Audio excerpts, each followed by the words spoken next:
I just wanted to show you a few things. I was asked by the Yoors and by Eric to just think a little bit about where these pieces, thank you, where they fit into the larger scheme of things in terms of some of other tapestry artists or other artists working in different media. And just took a quick turn around the field to see what was going on. In fact, I was quite impressed by how many artists were working in the tapestry format during this period. But just to start off, I wanted to share with you, this was one of the tapestries that was shown at that exhibition that was put on by the Louvre and also traveled to the United States, and which Jan saw in London. Yeah. Was it London? Okay. So I just wanted to give you a sample of that. This is actually in the catalog that the family had that they shared with me. But I mean, this is the tradition of tapestry work. It's extremely, very detailed, very deliberate, full of all kinds of visual information about flowers and animals and floors and skies and so forth. So this is a very, this is the kind of Flemish tapestry that came from the world that Jan knew as a young man. And to compare that, I just wanted to just give you the idea of some other people who were working at the same time as him. One of the better known artists of the period was Jean Lurca, and this is just one example of his work. And he was very involved with, I think, the Gobelin tapestries and other French tapestry houses, long, around from the time of the Middle Ages, basically. And his work reflects that similar kind of approach, very detailed approach, although he did go on and do other more graphic works. But more in tune with Jan would be someone like Sonia Delaunay, who designed tapestries, but also textiles, furnishing fabrics and dress fabrics.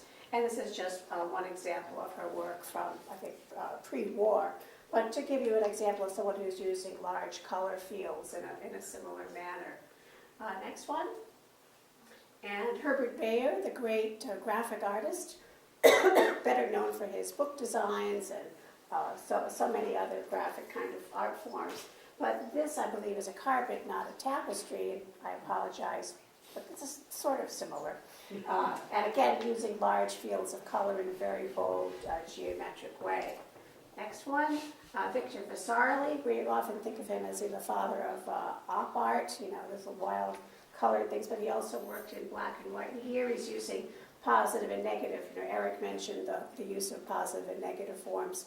This in a different fashion, but using that, again, the graphic possibilities of the two-dimensional possibilities of textiles in that manner. Next. And then for comparison to someone who is, a contemporary artist who had a very similar sensibility, this kind of long, lazy lines that you see, the piece in the center is by Jan, and it's a very abstracted form of a female figure. There are many, many wonderful examples of these that I've seen at the home of the Yoors family. And I've seen some here too as well. This is just one out of many. But and those are charcoal on paper. They're charcoal on paper, thank you. And then these two it's flanked by these two other examples that are by Ellsworth Kelly, and they're just two of many that are actually rather similar with these meandering lines, but a very strong, thick line as well. Next. In this case, we're looking at two examples in the far corners, upper left and lower right, that are by Ellsworth Kelly. And this kind of ripped surface, this kind of ragged edge that you see. Clifford Still. I'm sorry, thank you. Clifford Still, what did I say? Clifford Still. And the opposite corners are examples by Yoors. And I think Corey showed you a lot of even better examples than these. But just to show that he's not working in a vacuum. He's part of this larger world. And I think also that one person I didn't include who he kind of resembles is Franz Klein. Next one. But in the 60s, Lausanne was a very important center of activity for tapestries. And they hosted, I think it was a biennial exhibition of tapestries. and Yours was part of that show on several occasions. But just to give you a comparison, tapestry could be interpreted in many ways, and we started by looking at the unicorn tapestries, which was incredibly detailed. Here's a work by an Italian that really looks more like a pastel. So the fact is that you can use the tapestry format to really evoke a number of styles. Next one.